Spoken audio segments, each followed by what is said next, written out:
Bom dia, graça e paz.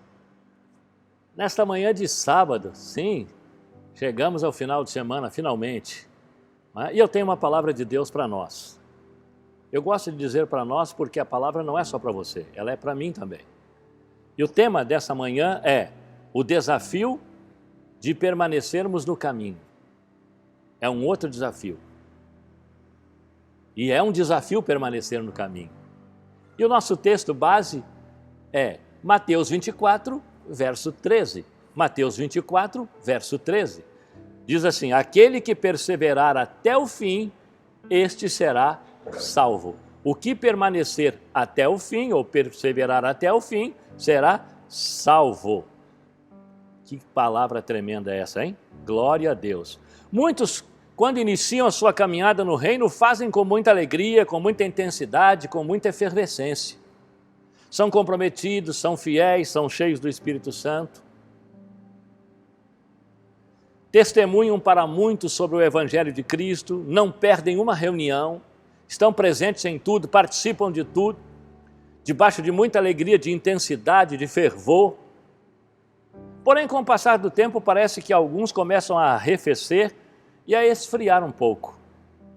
E, obviamente, começam a ceder terreno para o desânimo. Por isso, começar bem não é tudo, e sim permanecer bem durante todo o caminho será o nosso maior desafio. Não basta você largar na frente, é mais ou menos como a gente vê aquelas maratonas, não é?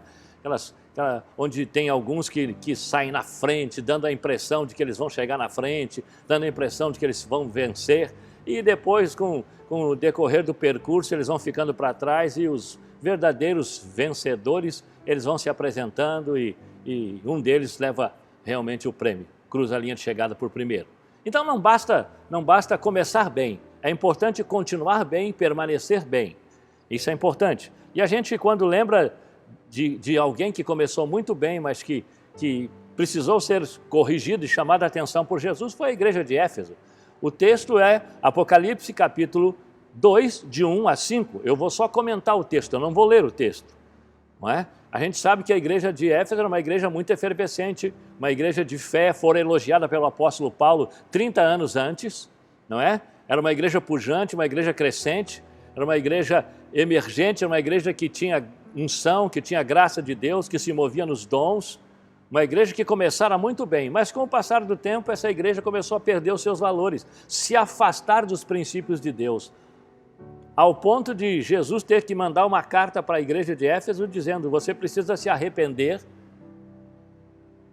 voltar ao primeiro amor, voltar às primeiras obras. Ou seja, eles tinham então se afastado, eles tinham perdido os valores que receberam do Senhor. E agora estão sendo chamados a atenção para corrigir, para voltar a ser o que eram. Isso é importante. E o que pode, na verdade, nos afastar do caminho? Primeira coisa, perda da conexão diária com o trono de Deus. Em 1 Tessalonicenses é um dos versos mais curtinhos da Bíblia. 1 Tessalonicenses capítulo 5, verso 17 diz que nós devemos orar sem parar, orar sem cessar. Ou seja, nos dá a ideia de orar sempre, em todo o tempo. Porque se a gente para de orar, a gente começa a perder a conexão com o reino de Deus, com o trono, com o Pai, e aí a gente começa a ir um processo de esfriamento e de afastamento, e isso não é bom. Portanto, todo filho de Deus, eu quero lhe estimular a você ter uma vida de oração diária. Não é necessário muito tempo, mas que seja constante, que seja regular, que haja fidelidade nesse tempo que você separa para Deus, porque isso vai te manter no caminho, isso vai te manter bem, isso vai te manter de pé. Segunda coisa importante, para a gente não sair do caminho, não escorregar para fora, é não deixar de congregar. Hebreus capítulo 10, verso 25 diz: não deixando a nossa congregação como é costume de alguns. Não deixar a nossa congregação, ou seja, eu preciso reunir, eu preciso congregar, eu preciso participar de tudo que acontece na minha igreja local. Eu preciso ser alguém presente, comprometido, alguém inserido no contexto de tudo que ocorre dentro da minha igreja local. Porque se assim eu não fizer, eu serei como uma brasa que é retirada de uma fogueira, que irá se apagar facilmente. Por isso, deixar de congregar, ou congregar de vez em quando em intervalos longos, é prenúncio de queda. Por isso eu quero chamar a sua atenção.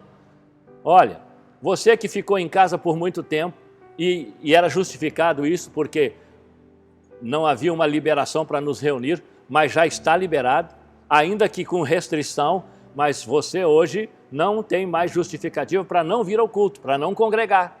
Ah, mas eu estou congregando pela internet. Sim, a internet é uma ferramenta importante, nos ajuda e nos ajudou muito quando nós não podíamos nos reunir, mas agora nós temos cultos, você precisa vir, você precisa ouvir a palavra, você precisa estar congregando, você precisa estar reunindo, porque se você não fizer isso, você sai da vida da igreja, você perde a graça que há na igreja, o poder que há na igreja, a unção que há na igreja.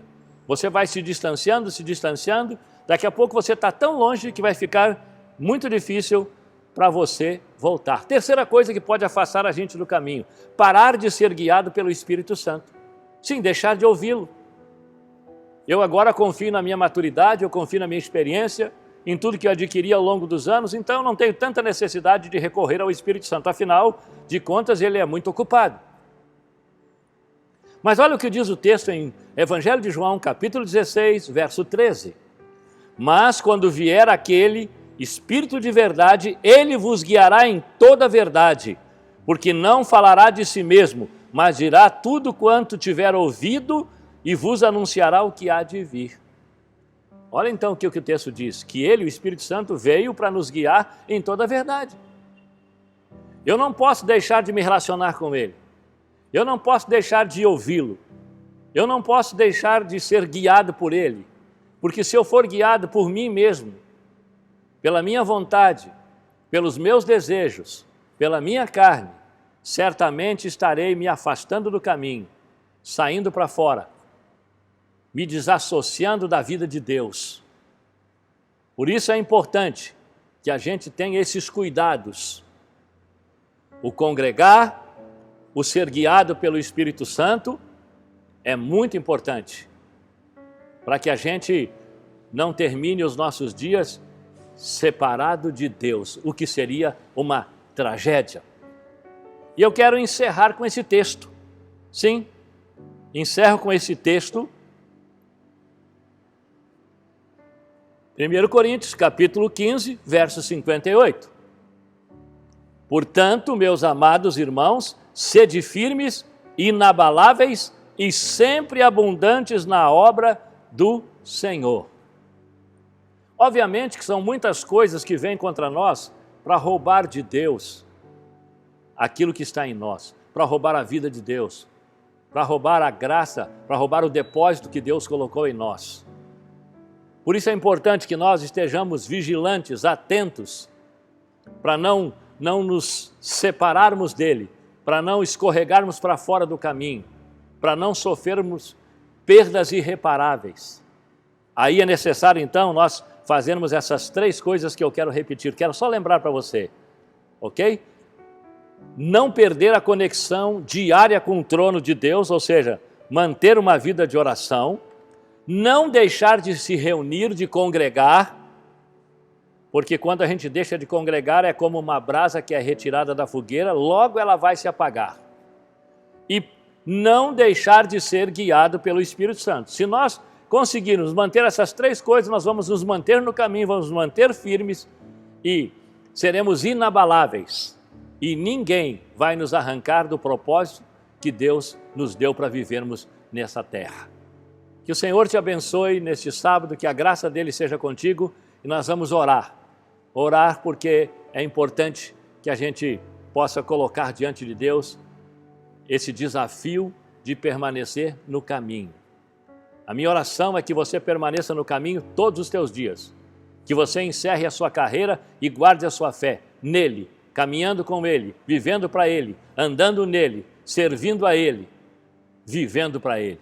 Pai, em nome de Jesus, O nosso desafio é permanecer no caminho, mesmo diante de tantas adversidades, desafios e muitas propostas e ofertas nos chamando para o outro lado. Mas a nossa decisão, o nosso compromisso é permanecer em Cristo, permanecer no caminho, permanecer no propósito, permanecer na palavra, todos os nossos dias. Assim nós viveremos em nome de Jesus e para a glória de Jesus. Aleluia.